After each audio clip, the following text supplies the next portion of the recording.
Good morning again, and thank you for joining us for this hopefully very interesting and interactive discussion on surrounding a number of case studies that will be presented by our panelists.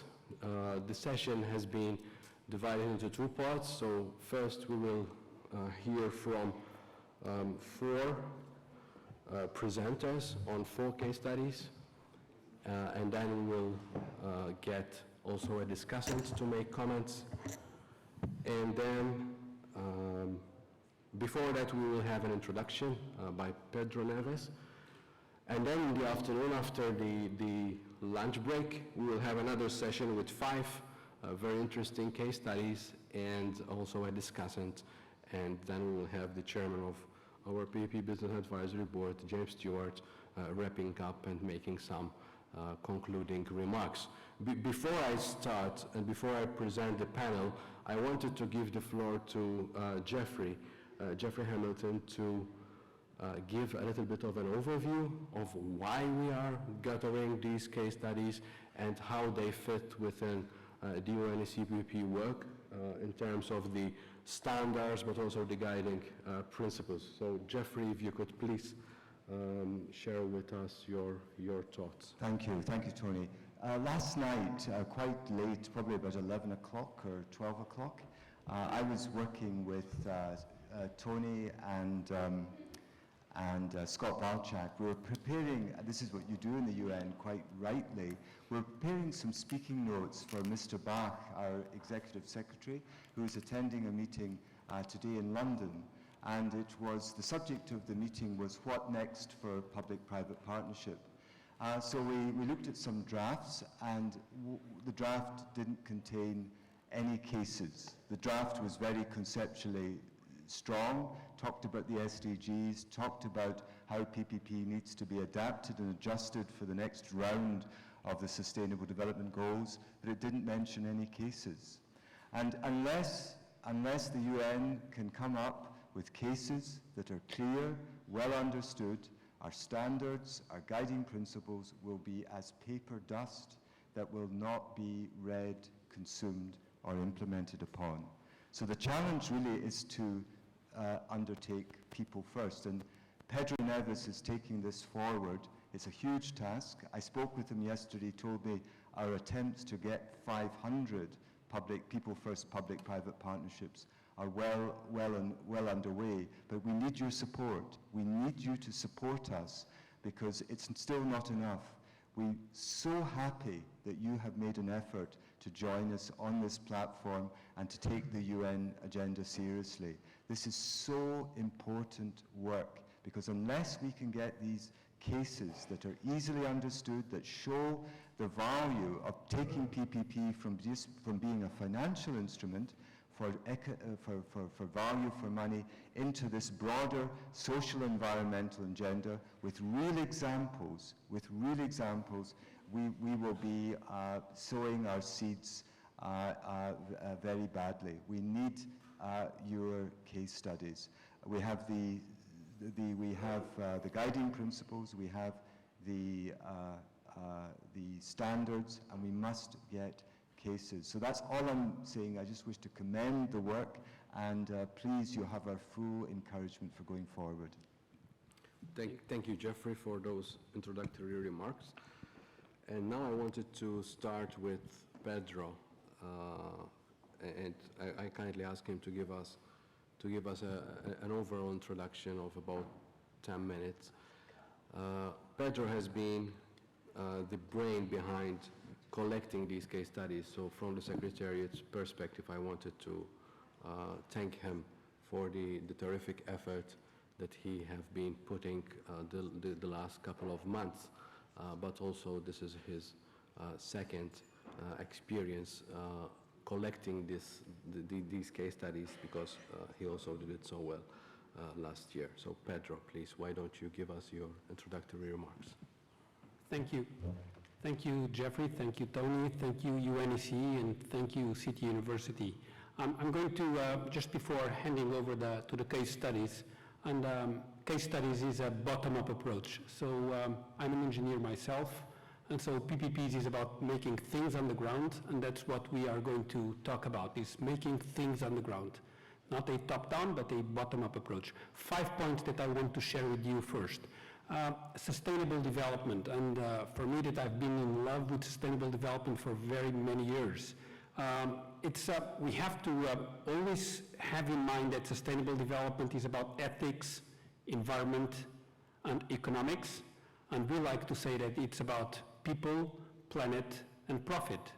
And so 2 years ago, when everybody that is very much into sustainable development saw UN adopting SDGs as a UN 2030 agenda, it was a dream come true.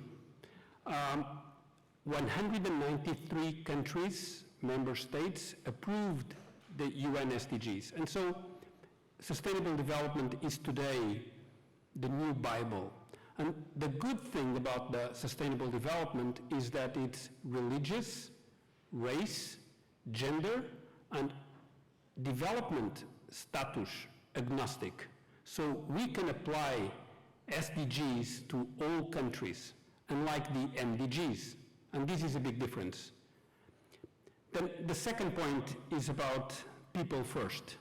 And we've been talking a lot about people first, and as it was very interesting to mention yesterday, the first generation was about financial engineering PPPs, getting governments to have financial solutions to implement infrastructure projects. The second generation is about economic development, and the third generation is about humanizing the PPPs. And I say people first is, again, in 3 different angles. The first angle is that it's because we intend to improve the quality of life of communities. And so it's community-driven. According to the last panel, it's the real civil society because it's everybody. And this is the first angle of people first. We are driving projects to improve quality of life to everybody. The second level is about stakeholders.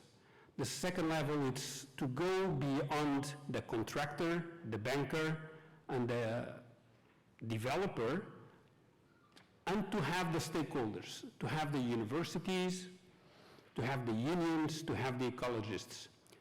But people first is also about the PPP organization, because it's very hard for people that are on the private sector to think immediately about people and planet agenda, and a lot of times it's very hard for people on governments to understand that if the private sector will not make a profit, they will not invest. And so people first is a lot about the people within the organization, the management team, the minister, the contractor, to understand that we have to understand how the other party thinks. And this is crucial. It's like a wedding, and we are getting married for 30 years. And if we do not understand and believe that we have to be happy for 30 years, the hypothesis of having a divorce is great. And so it's really a challenge, and it is a human challenge to have this people-first approach. The third point I wanted to mention to you is case studies.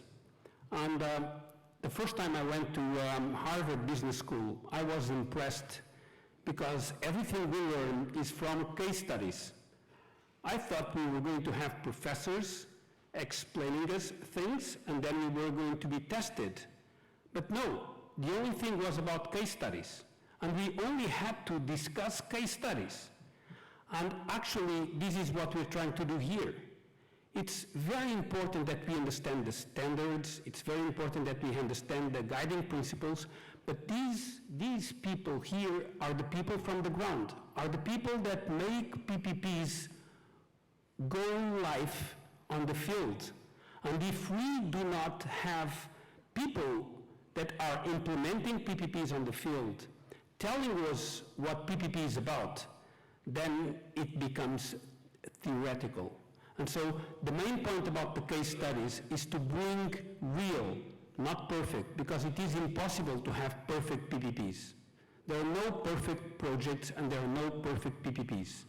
And so it is a great pleasure to see someone with the courage yesterday of presenting the high-speed train in Taiwan, saying that it didn't work, because we all learned so much from this. And so the point of the case studies is much more about sharing experience, knowing who is doing these type of challenges and implementing these type of challenges, and then speaking with each other.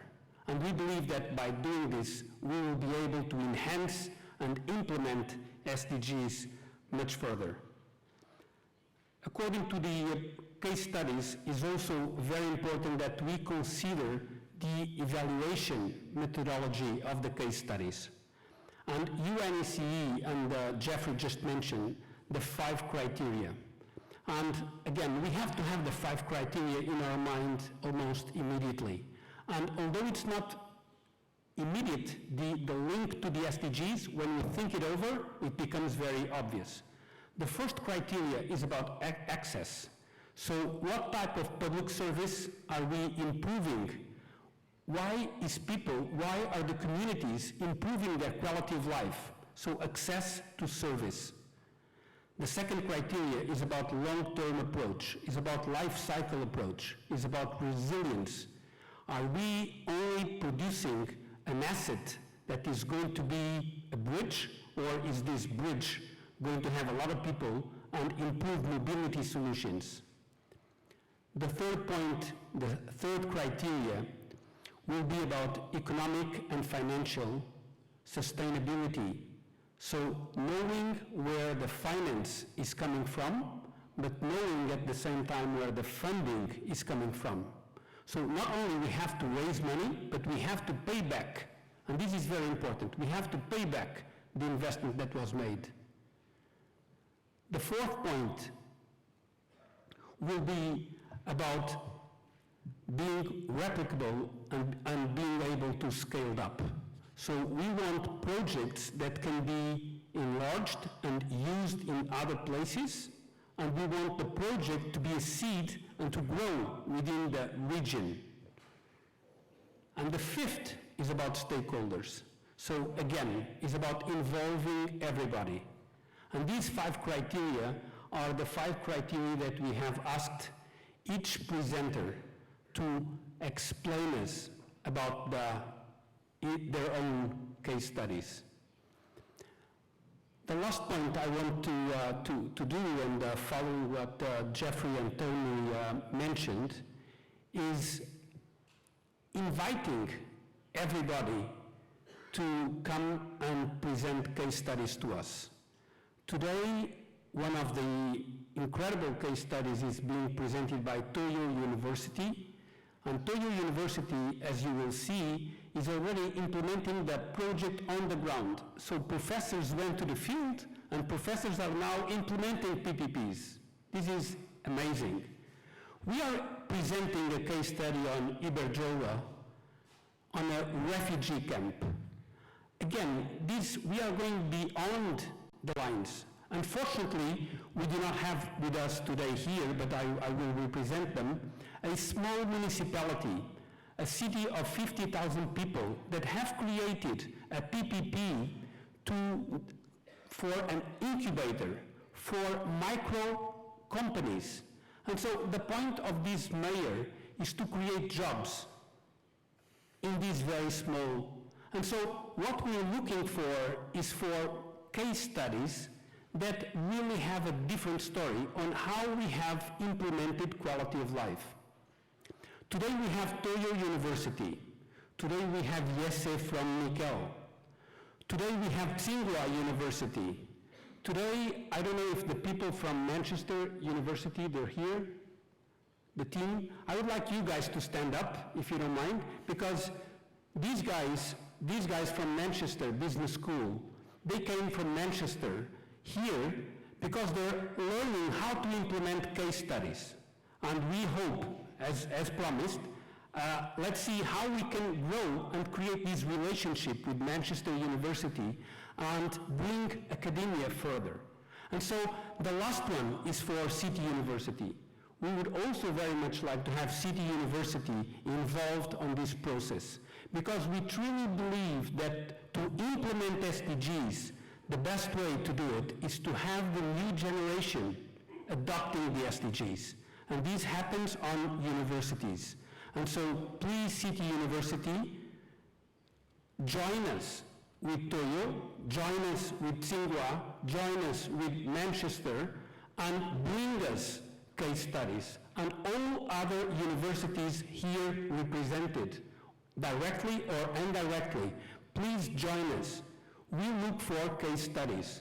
We believe the best way to implement SDGs is to have the new generation implementing SDGs, is to have the new managers thinking sustainable development. Thank you. Thank you, Pedro. Thank you very much for your passionate introduction.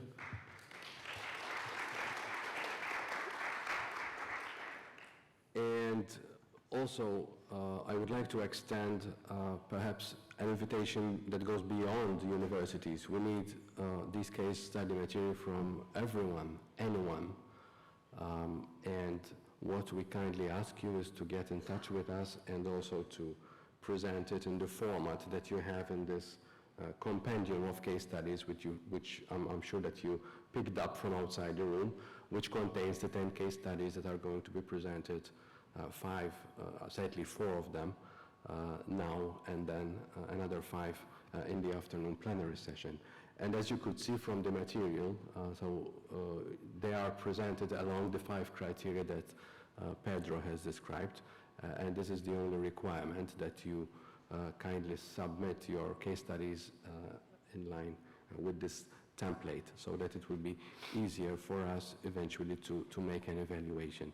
So one caveat I wanted to mention before we start is that these case studies, they all aspire to be people first PPPs and to be compatible or to be contributing to achieve the sustainable development goals.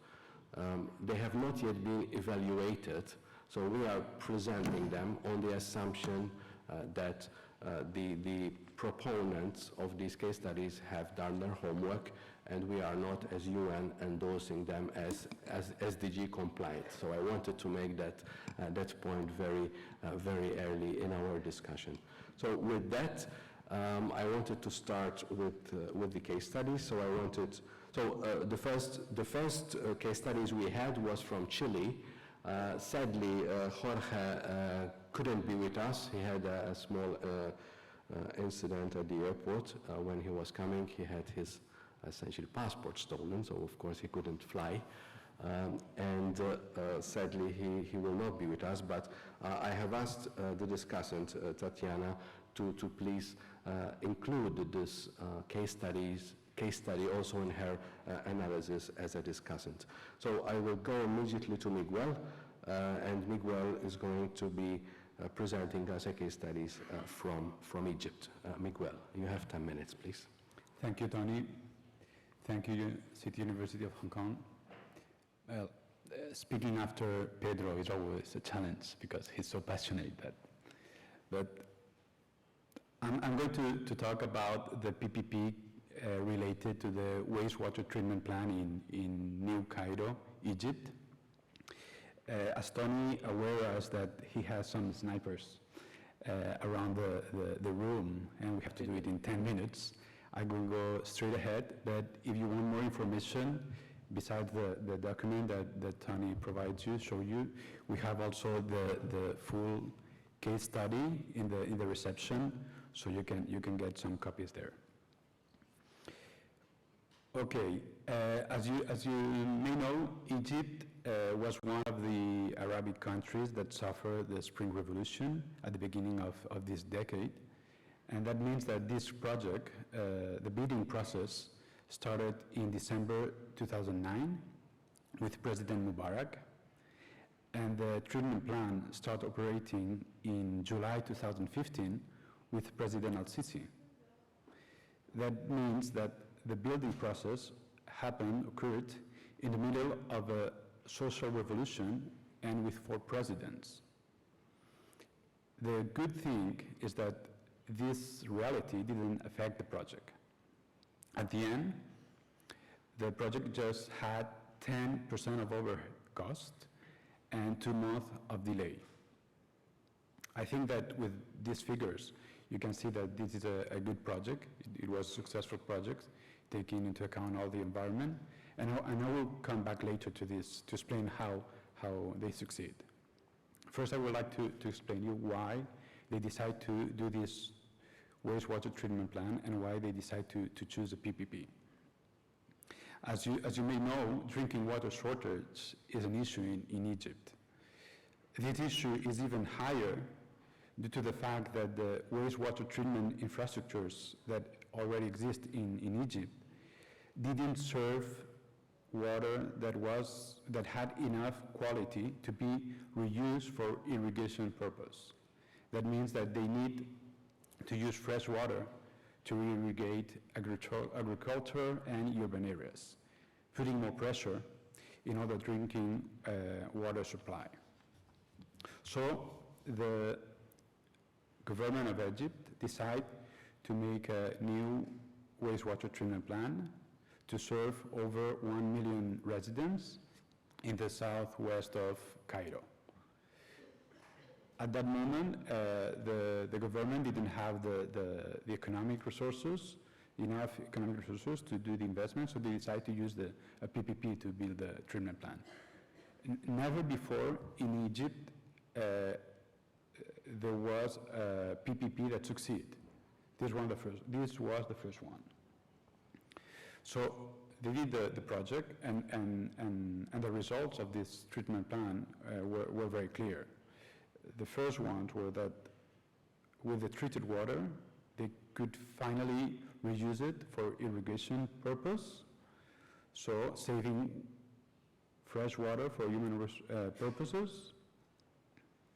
Also, the water drop to the Nile River was less polluted, and it also improved sanitation. So you can clearly see that this PPP allow to reach SDG goal number 6, the one about access to water and sanitation. But beside this benefit, there were some others. There were clearly economic benefits, in the meaning that new Cairo plan mobilized private investment for $140 million. The new plan provided regular jobs for 63 permanent skilled workers, and during the civil works, they hired 600 workers.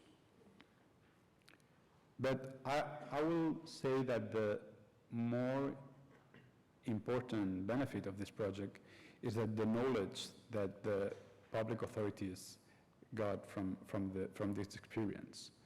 Thanks to this project, the government of Egypt decided to make a PPP law for future projects, because for them it was clearly a very successful project. Remember that I told you that in the middle of a social revolution, in the middle of the Spring Revolution, they only had 10% of overcost and 2 months of delay, and without being experts on PPPs. And the reason why they succeed can be found in four explanations. First, as they didn't have this experience, they get it outside from the country. They use international consultants, international bodies, to help them to design the PPP bidding, the PPP contract, the PPP governance system. Second, the PPP partners, the private companies, were real industrial partners. They were real companies that knew how to make a PPP, knew how to work on water treatment plants, and they knew how to work in Egypt. It was an SPV, shared 0.5% from a Spanish company called FCC Aqualia, that is a company expert on water, and the other 50% was from Orascom, a building civil work company from Egypt. So that was a clear point, that the SPV contractor, they really know how to do it. But the third point is that the Ministry of Finance decided to create a central PPP unit independent from all the political environment. That was crucial because it allowed the project to be isolated from the political crisis and give stability to the project and stability to all the building process. Finally, they had a very good governance system that allowed the SPV and the authority to deal with the several conflicts they have during the project between them. I think that this is a very good project because first it reached some of the SDGs, basically number 6, but others also. And there's another thing that is very interesting is that it is a good PPP project because it teaches how to do a PPP project in the middle of a social and political crisis without knowing how to do PPPs. Thank you.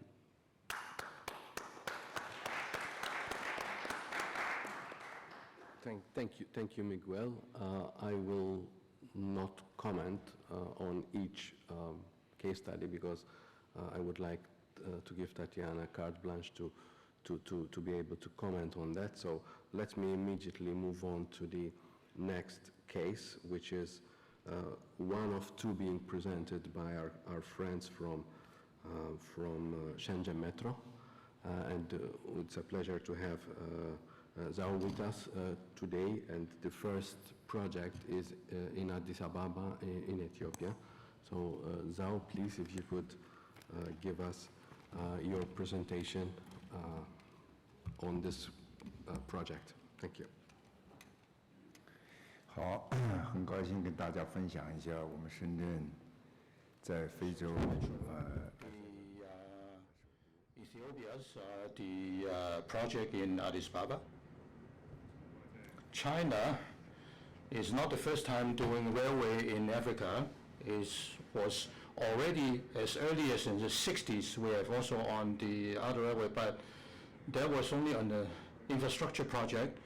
Addis Ababa actually was only a project with the economic participation of China, but we know that Ethiopia did not have any kind of railway as a country in this city. They are not familiar with this kind of railway construction, so we were asked to participate in the operation. In a strict sense, this is not strictly a PPP project. When we were involved in this project, it was in the operation we were passively involved. And I was asked to brief you because we were talking about PPP. Why I have to talk about that? Because the main reason is because within Africa, how do we work together with the local people to jointly operate a railway? This is quite significant.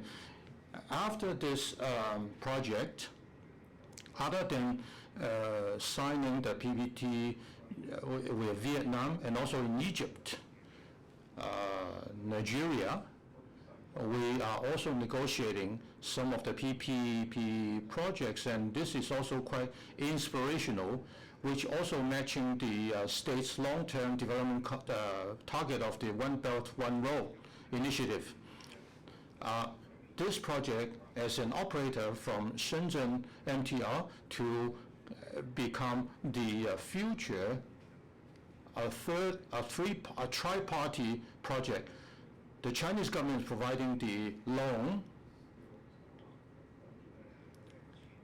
When we started going to this country, we understand that there was any history of railway, any kind of engineering or operators and management. So this project for us is also the first time, and it's also the first time for Ethiopia in order to be very careful, the Ethiopian government has dispatched their people from the transportation department to visit and doing due diligence in Shenzhen's railway. They understand Shenzhen has only about 3 decades of history. We have already more than 300 kilometers of the track transportation, and they were very confident after visiting us, starting to talk with us, and we signed almost like a service contract of 700 million.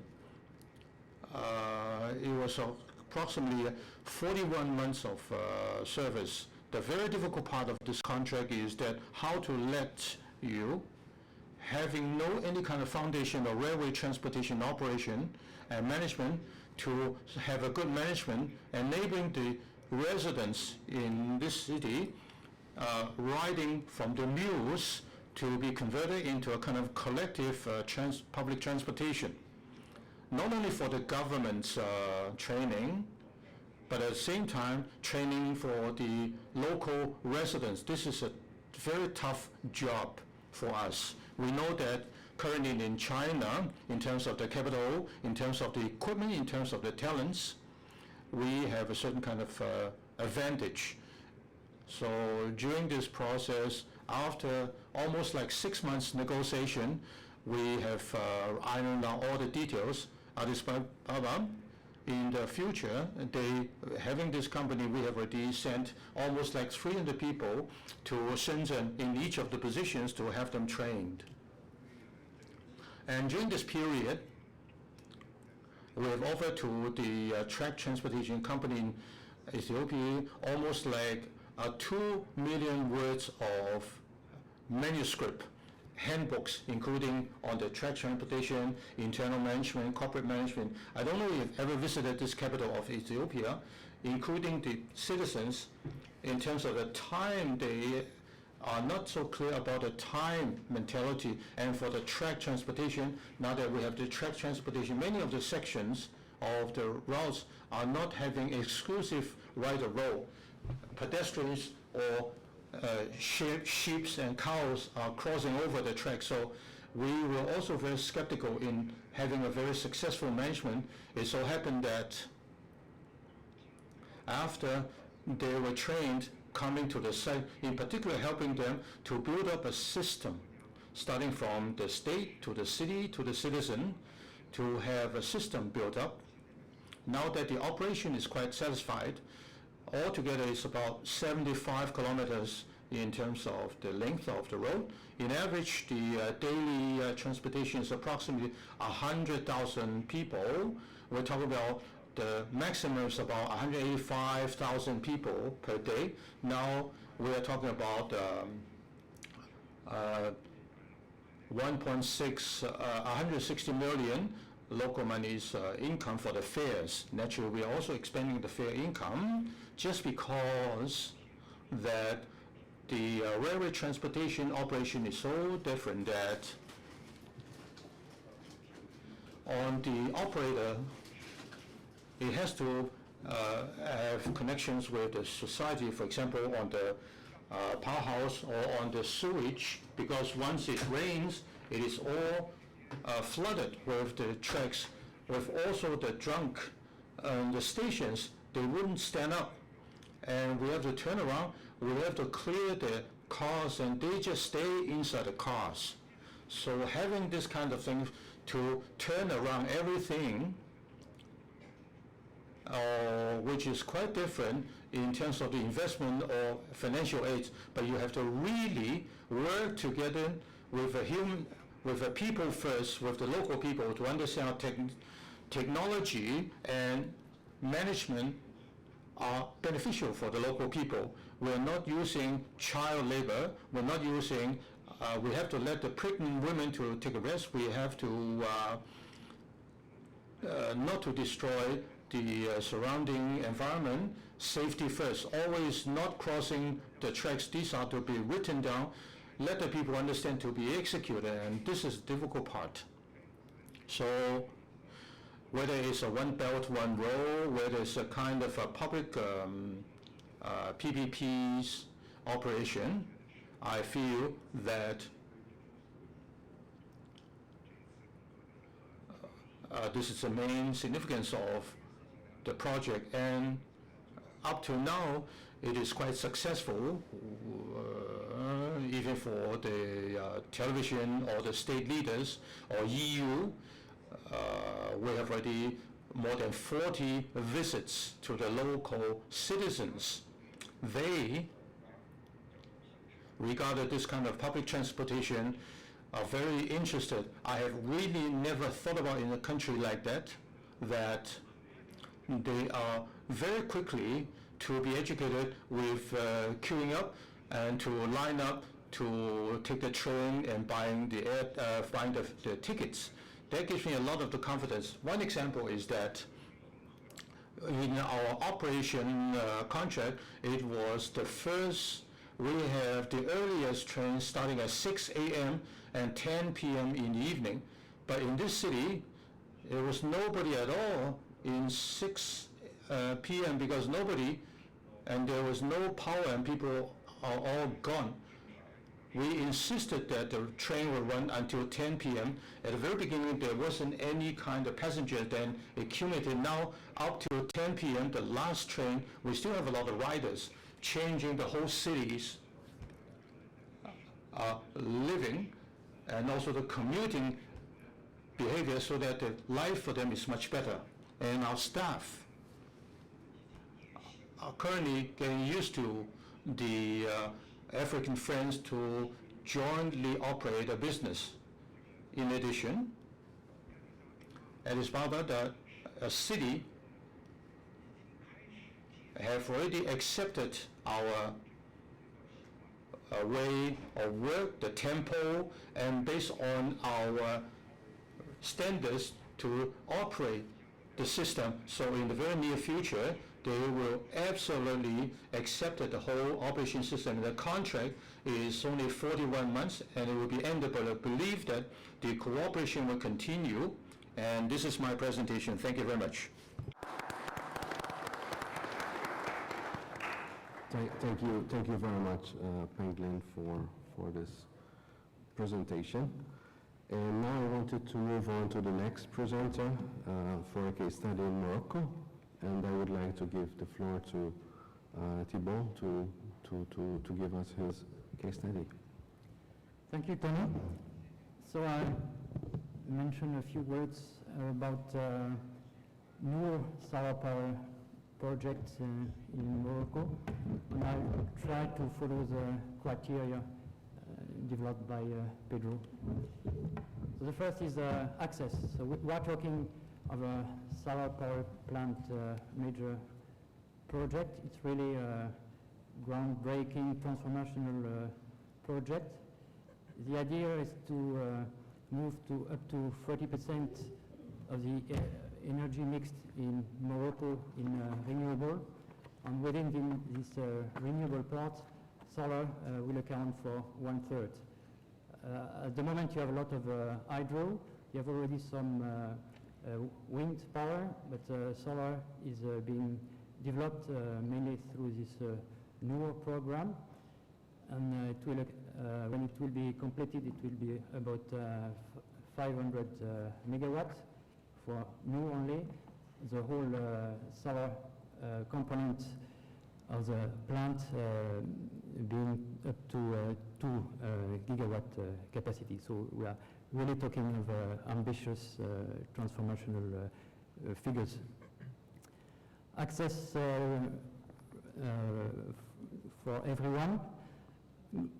Energy demand is growing at a very high rate in Morocco, up to 5, 6, 7% per year. So of course they will have to work on energy efficiency, but they will also have to cope with this rising demand. It's not so much a question of connection.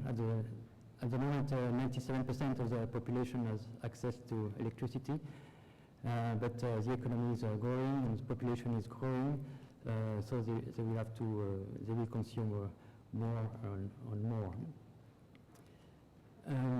But it's not only a question of quantity, it's also a question of affordability. And the challenge was how to provide affordable energy using solar power. At the moment, solar power is not as competitive as thermal, but it's getting nearer.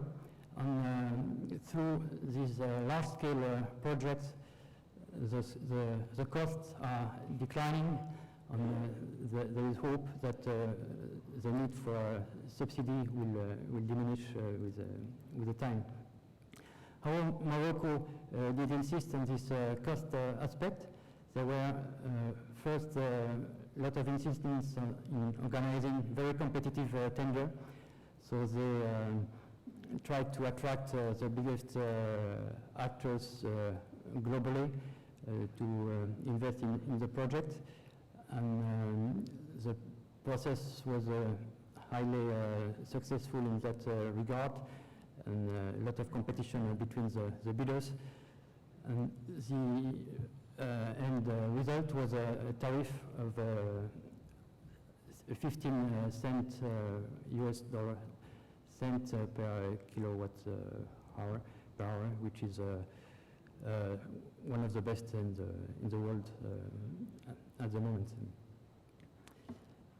The second dimension to reduce costs was working on the financing, and they use innovative financing schemes through concessional finance raised from international donors and DFIs, both bilateral and multilateral agencies. And this finance was raised by the Moroccan government and passed through the SPV at cost.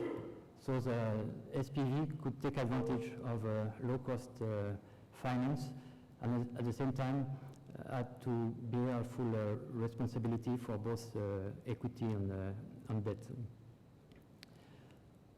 On the equity side, the return required by the winning bidder was quite acceptable and compatible with the social character of the project.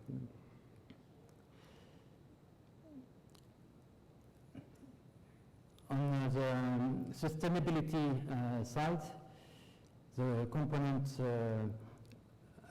the industrial dimension component was taken into account.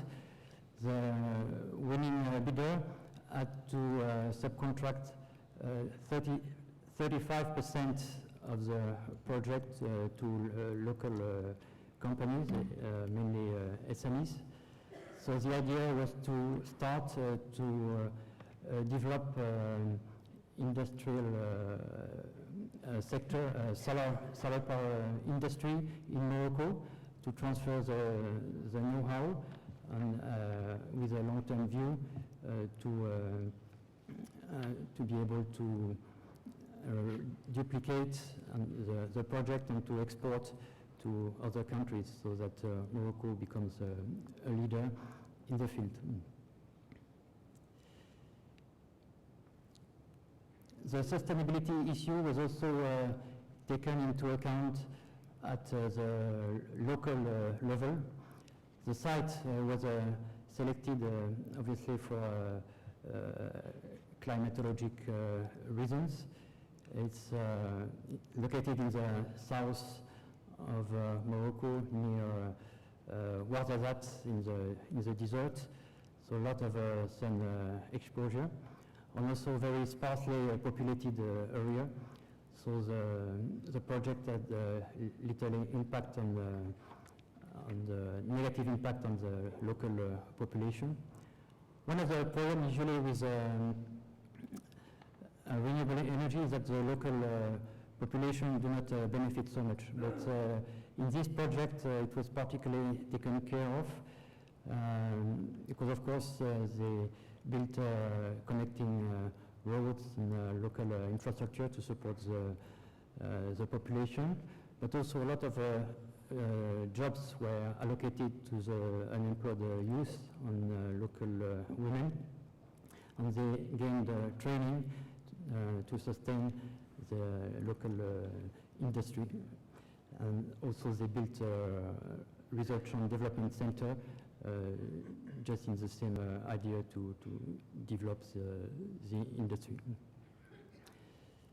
The local population was consulted at a very early stage, and their comments were taken into account. For instance, they insisted that there shouldn't be any wastewater. The technology didn't use a lot of water. It was a dry cooling approach, and the water was provided by a dam situated nearby, which it represented a very small percentage of the water contained and used from the dam, the most part being used for irrigation. There was no inhabitant on the area. It was only used by some nomadic agricultural activities, so no real big impact. And the main concern of the local communities were to get jobs, especially for the youth. So that was considered by the project. So on the whole, we have economic efficiency, we have sustainability, we have access for everyone, we have a consultation of all stakeholders. So I think this is a very good case study that needs to be replicated in first in Morocco. They are working on other similar projects to complete the solar program, but also in other countries in Africa and in other parts of the developing world. It requires some institutional developments. The project was implemented by an agency which was specially created for this purpose, very dynamic and motivated people. And also it was supposed to expand then to other renewable aspects. The energy, this agency was transformed to include not only solar but also wind energy. So there are a few institutional reforms to be made. There is need to get support from the international financial community. There is a need to have a clear commitment and political engagement at all the levels, from government to the local communities. But on the whole, I think there are very good lessons to be taken from this example to be replicated elsewhere. Thank you. Thank you very much, Thibault. So we now have one other case study, and then we will hear from the discussants. And my idea is to have at least 10 minutes time for questions from the audience. So please bear with us for the next 20 minutes, so 10 minutes for the next speaker, and I would like now to give the floor to Marcin to give the case study from Poland. Thank you, Tony, and thank to UNECE for inviting me to be a panelist and to present a case study from Poland in Europe. I'm very honored to be here, and because of we have short time, let me go straight to the project, which is development of the urban adaptation to climate, development of the climate change adaptation urban plans for 44 biggest cities in Poland. And due to its scale, this is very innovative and unique project even in the global context. The main goal is to determination of the vulnerability of the largest cities to climate change, and to plan adaptation actions and measures for them at the local level. Also, the really important part of the project is to raise awareness among the society and also among the local actors about the climate change, about the adaptation, about the need to adapt. And what is also very important, and I want to highlight this, is the fact that every city, every partner city in our project will be treated individually when it comes to the assessments, impact assessment, vulnerability assessment, and when it comes to the proposed actions. So they will be tailored for the actual needs of the city. The project will result in the meaningful improvements and resilience to climate change impacts for most essential services such as water sources, energy resources, infrastructure, health, and well-being of the inhabitants.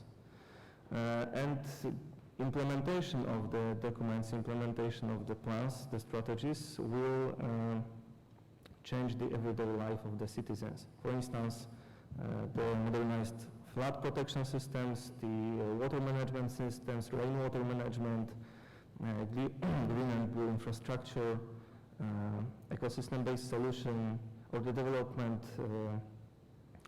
and the information and early warning systems in case of hazards will make the inhabitants feel safe.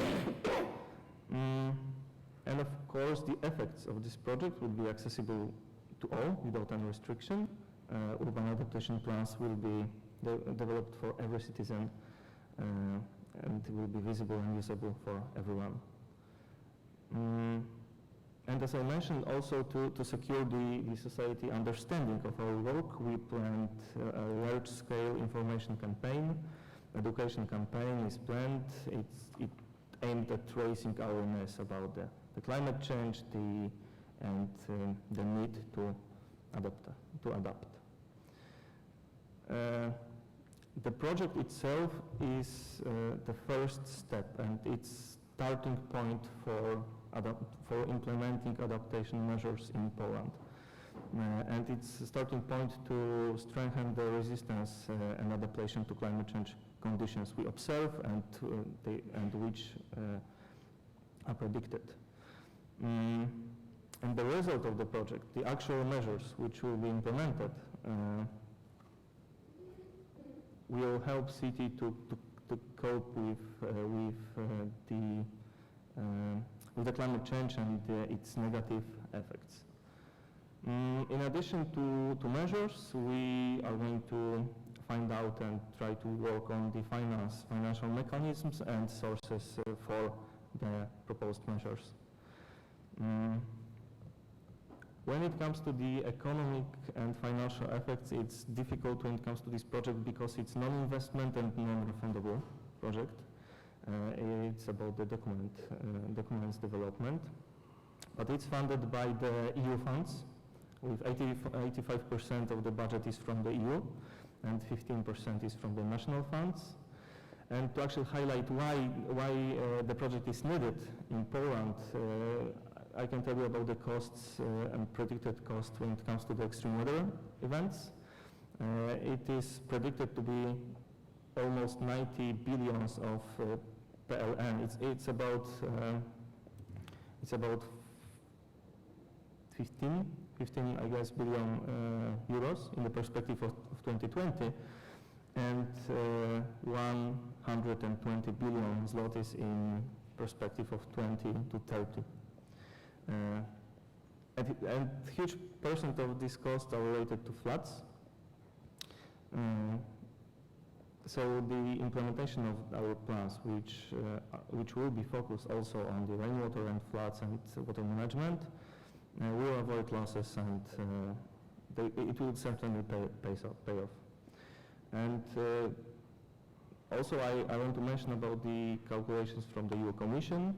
They said in their EU strategy for climate change adaptation that every €1 invested in adaptation represents 4 to 7 euro that would need to be invested into actions after some climate-related events. So that's why adaptation is not only required, but also it is very, very cost effective in long-term perspective. When it comes to the possibilities of the applicability and use of this project, well, the project develops a methodology for preparing adaptation to climate change plans. So the methodology can be used for by any city which decide to develop a plan for adaptation, even the middle and small ones. And the stages of the process can be replicable for any local governments or region. One methodology and one scope of the plan for all partner cities plays an important role at the implementation phase of the documents. Because it will be easy to exchange the solutions, easy to exchange good practices, easy to work together and work on the next step, like project ideas, together with other partner cities.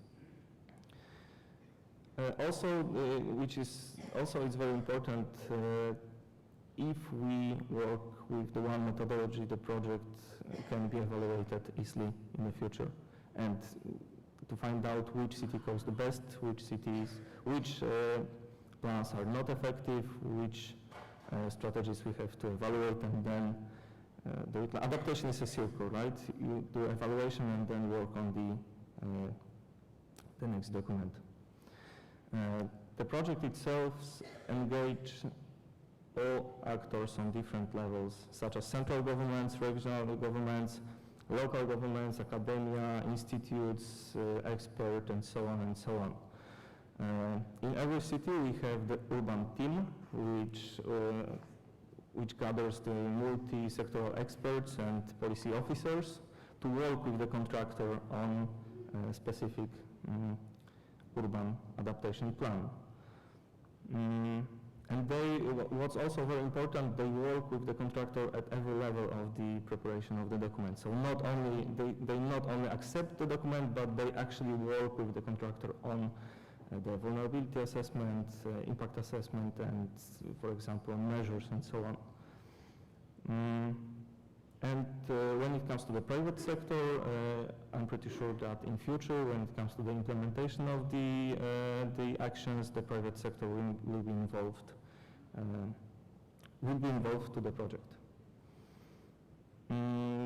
Also, the very important is the participation of the public, of the society, not only when it comes to the public consultation of the document, but at every level of the development of the project. So everyone can influence on their own city urban adaptation to climate change plan. Work with the contractor to set some ideas, to send us some ideas, and they will be considered, and they will be yes, we are going to think about the ideas and try to implement if they're accurate. And to sum up, as I said, this project is the first step of the effective adaptation to climate change policy in Poland, because it focuses on the document preparation, not on the implementation of the actions, the right concrete actions. Implementation of the measures must be done on the local level, have to be done on a local level by local governments, and it's our role to convince them that to take action before the climate change related events, instead of reaction to them afterwards. Thank you.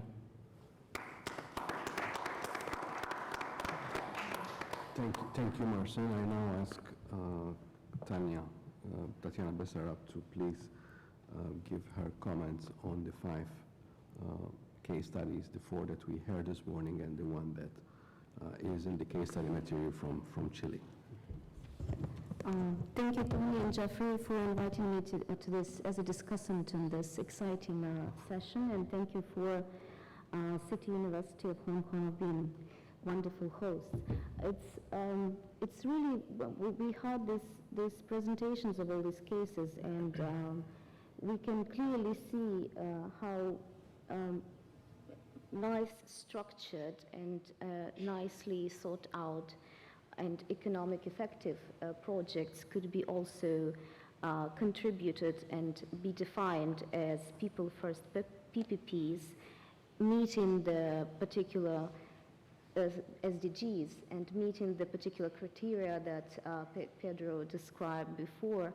Well, maybe apart from the Poland example of case, which we cannot call it exactly as economically effective, it's more of a, from what we've heard, it's more of a extremely well thought out case of developing a program on a national level, but involving all the stakeholders and dedicated to such extremely important SDG and extremely important target as to enhancing resilience and taking care of environment, such as targeting climate change. I think it's an incredible example that slightly stood out from the presentations in terms of specific approach and targets. So starting from the Chile, as Tony asked me also to analyze the case, I hope you had a chance to look at the compendium of case study materials. So the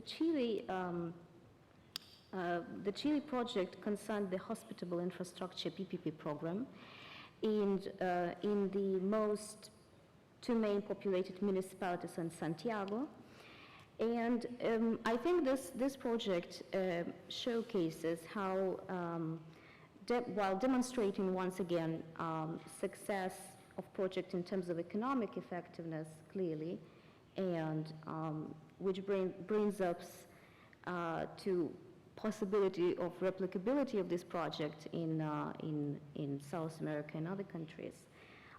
It also increased access to such essential services as healthcare in most populated areas of Santiago, and making such essential services as extending the access to the hospitals and bringing the private operator for working on these hospitals was really a success in itself, which dedicates significantly to the first criteria that is defined by us as increasing access to essential services and lessening social inequality. With regard to Miguel's case in Cairo, presented by Miguel in Cairo, I think that this project is really extremely, well, once again being nicely structured and therefore economically effective, although it had to undergo certain restructuring, yes, in terms of finance, from what I understood. I think that it's important that by fully involving all the stakeholders and creating very strong institutions that were really independent and quite nicely structured, also creating a legislative base for this project, and involving all stakeholders from municipalities, from the government, from the international financing organizations. This is a huge success note of this project, which could be really replicated in other areas that are undergoing or went before the political instability, which is in modern world is a very acute issue. And I think this project really contributes to the possibility of replication and should be further taken as one of the most successful. And another one that was presented by Mr. Zhao, I was really impressed by the once again nicely structured project that hugely contributed to the involving of all the stakeholders in the project, making trainings, going even beyond, let's say, the normal operation and maintenance contracts, which of course, as a result, dedicated largely to the possibility of local people having access to essential services, and also enhancing resilience and enhancing local environment. That's a really, really incredible target achieved. And with regard to the Morocco, I think that this is, as well as the Poland, but Morocco is one of the and other cases that demonstrating us how the economically effective project that was not arising by itself, but resulted in a really nice structuring of the project and involving all the stakeholders, was really contributing to lessening social inequalities and provision of essential services by having a very strategic approach. So it's not only, first of all, environmental project improving environment, but also the project which took into account, which I was pretty much impressed, took into account the opinions of all the stakeholders. Yes, a few of the public inquiries and discussions were conducted, and all the results of these public opinions were taken into account, and additional measures were elaborated, such as recruitment policies, therefore providing absolutely contribution to the inclusiveness principle, and including all the leaving no one behind during the implementation of the project. So I think that, and coming to Poland once again, I think that this is very interesting. Although we could not analyze, as once again, the economic effectiveness, the mere idea of contributing to and developing national climate adaptation strategies and involving different stakeholders in the process, from the local communities to the academia to the national agencies, is a very good case contributing to the environment, and could be possibly replicated in other countries as well. So that's all the comments I have for the moment, and thank you once again for presenting those really exciting cases. Thank you very much, Tatiana, for your comments. And now I would like to ask the audience for their questions and open the floor for any questions to our panelists. I see a gentleman here. If you could please identify yourself. Good morning, Andrew Kinlock of Logie Group. I advise on infrastructure finance. My question is on the Noor2 solar project in Morocco. Morocco has made great strides in terms of pioneering solar, but as you say, you face a falling capital cost. There have been some extremely competitive bids in countries like the UAE and in Mexico recently, for example. So did the government think about just waiting 5 years, say, until the capital cost had fallen further?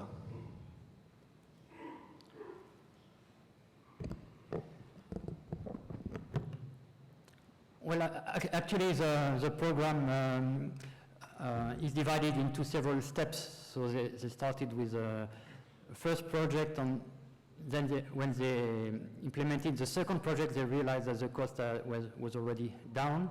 And they hope that by the end of the program, the cost will sink even more.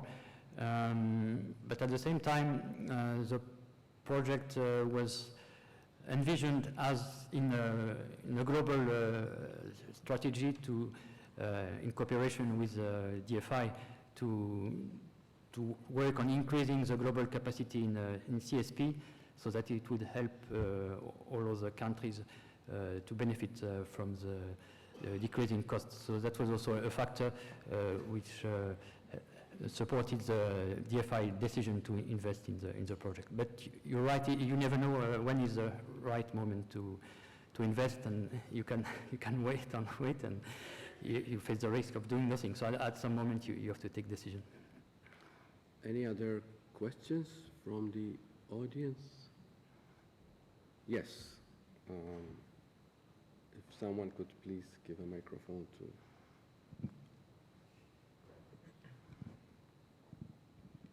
Thank you for having this opportunity to raise a question. My question is about Shenzhen's experience in Ethiopia, because I also noticed not all the panelists have the interpretation equipment, so could I speak my question in both Chinese and English? Yeah. So 张会长，我的问题 Mr. 是关 Zhang, 于 my question is regarding on Shenzhen.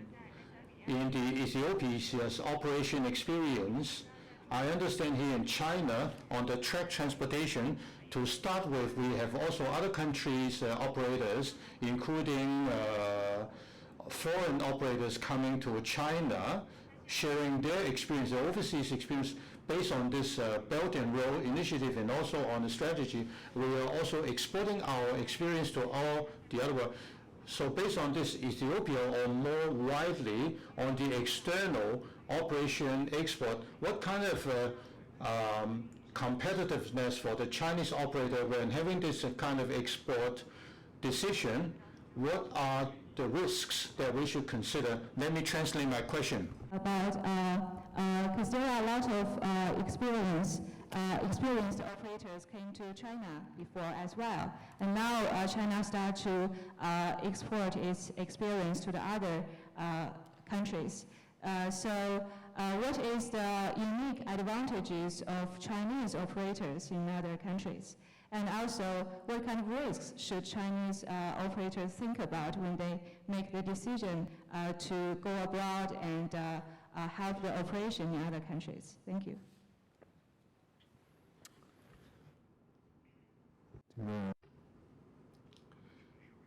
Track transportation in China is only having a very short history. The reason why we have to go abroad, my viewpoint is that because we benefit for this kind of a reform in the last 3 decades in China. During this reform period, we keep on learning, and some of the experience of the track transportation from the other part of the world, in particularly on the market economy, Shenzhen is gradually having its own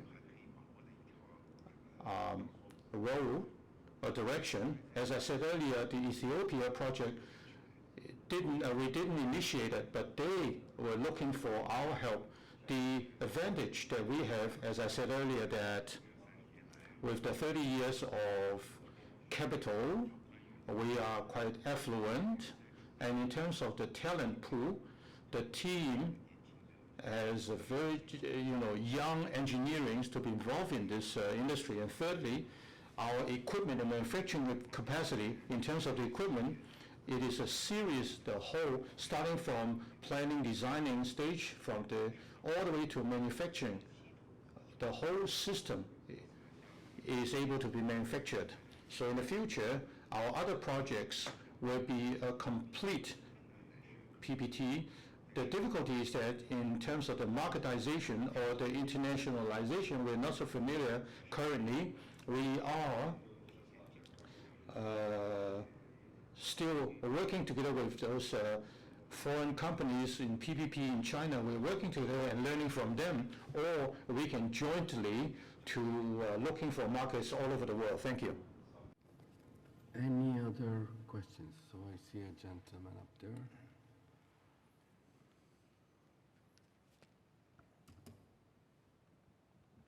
Thank you. My name is Jeremy Newton of Curry & Brown, Project and Cost Managers.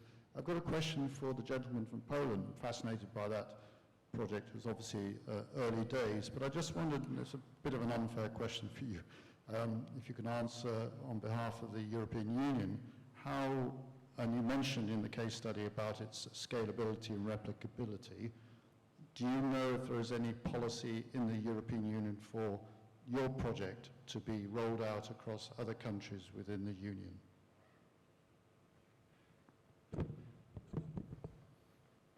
No, I'm not sure if there's a European Union policy on this matter, but I guess that this project can be replicable on every country which has prepared a national adaptation strategy.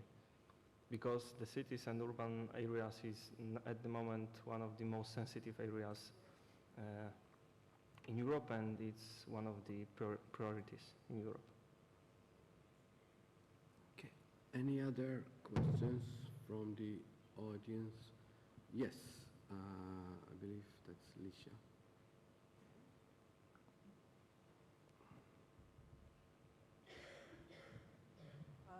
Licia Sander, you from Center for Socioeconomic Development in Geneva. I have a question for the whole panel, actually, because I thought that there is a very interesting linkage between the previous panel with this session about looking at concrete example and cases. My general question is, we discussed in the previous session talking about power parity, maybe institutional capability parity, or lack of parity between the public and private sector. So my question to the case holders and the reviewer is that where do you see that public sector actually benefit from these experiences in building up its own institutional capability so that they can better manage the next deal, the next marriage? Thank you very much. Yeah, thank you. Can I start with Peng-Lin?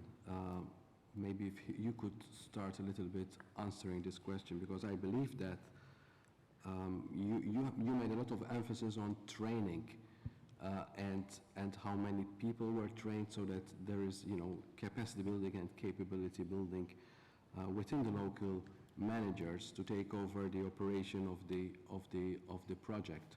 So maybe can I ask you if you could start with your as the first, to reply first to this question.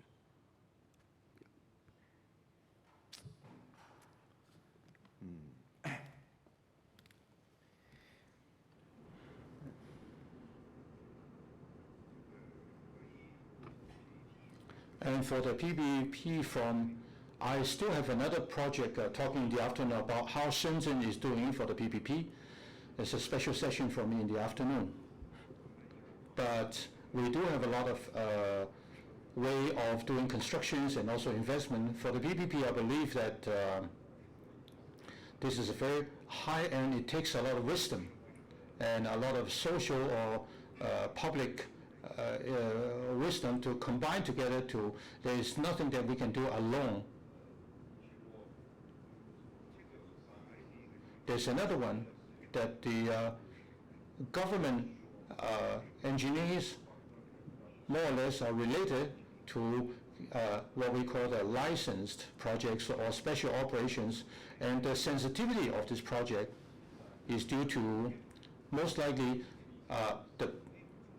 something that is being overlooked, which is what we call the public interest, overlooked by the government or the private enterprises, how the government during the negotiation to be fair, to protect kind of public interest. This is a dilemma for the government, for the investors, how, especially in the private or social investments, whether it's a state, whether it's a country, how to guarantee the interest or how to guarantee the return as it is said in the contract. And this is also a dilemma. As such, whether it's the government or the investor or the residents in the city to understand the project, training is only part of which. And I feel that the main thing is also on the legal system. In ours, you have to have a well-built legal system. Here, we are talking about United Nations environment. But if I have to go to another country and invest, regardless, I have a public background, I'm regarded as a social investor, and the counterparty is becoming a government, so the PPP is becoming a partnership like that. So I still need the host country, the beneficiary country, to have a joint discussions as a kind of a guidance, or whether you call it a standard or criteria. The meaning of this conference is when we're carrying our PPP state to state, then we do have a kind of, let's say, a document to be observed by all parts. Here in China, we have such a big difference with the East and the West, more than 3 decades. As such, if China has to do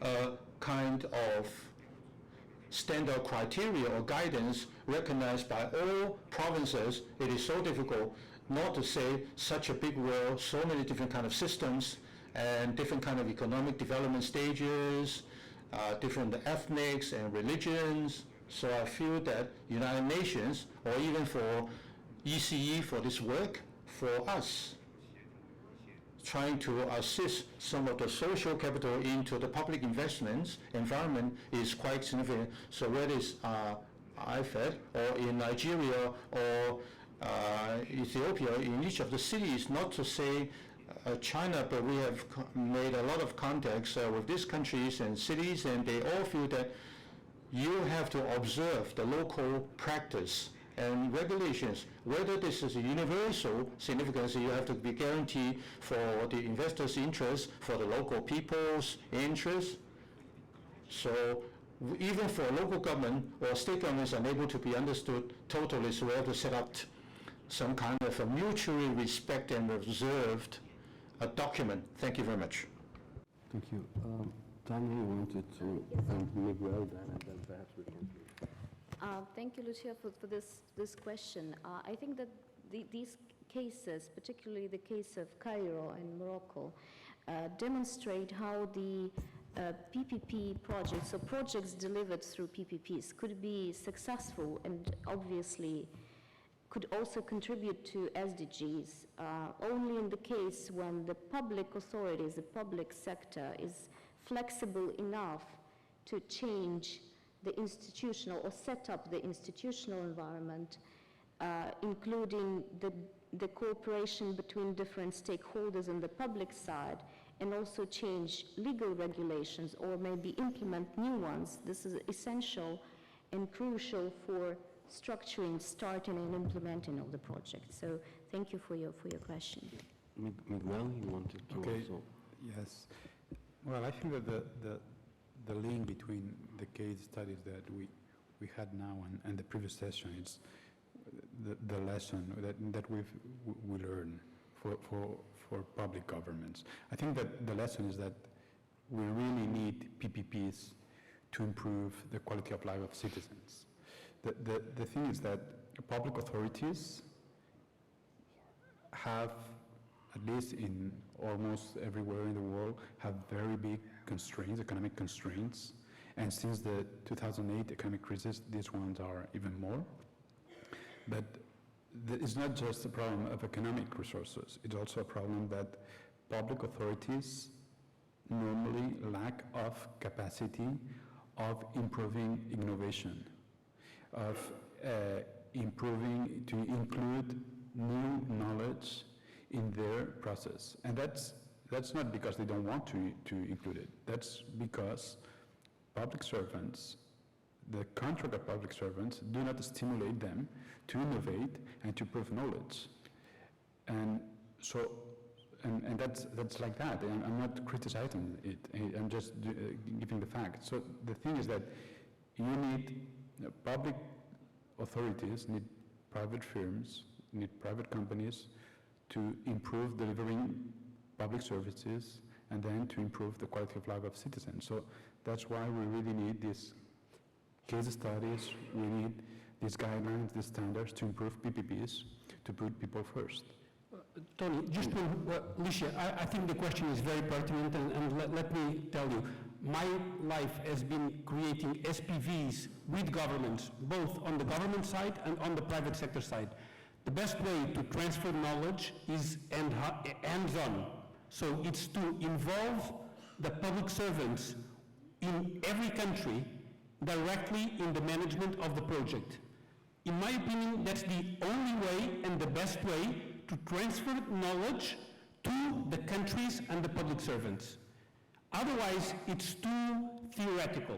But if you bring like in Morocco, if you bring public servants to manage a solar power station, if we bring wherever doctors, private sector doctors, to team up with public sector doctors to manage hospitals on a PPP basis, then you really have a transfer of know-how. And so, I believe you have to do it hands-on. It's very good to have directives, but then it's very good to have seat people at the same team and make things fly at the same table with full transparency. That would be my advice to transfer know-how. Thank you, Pedro. And I would say, just 1 second. We need to conclude. And I would say it would be very important that these type of policies becomes part of the contracts that everybody signs around the world. Transfer of knowledge to the local public servants. Pedro, your passion is contagious. I would love to continue discussing this longer, but I think we are depriving all of us from our deserved lunch. So I would like to conclude here, and then I would like to first of all thank all the panelists and the moderator and Pedro for the presentations. I would like to also thank you for your questions, and I would like to ask you to please be back at 1:30 sharp so that we can start with the second part. And those of you who had questions, of course, you will always have an opportunity to ask them in the afternoon. Thank you very much.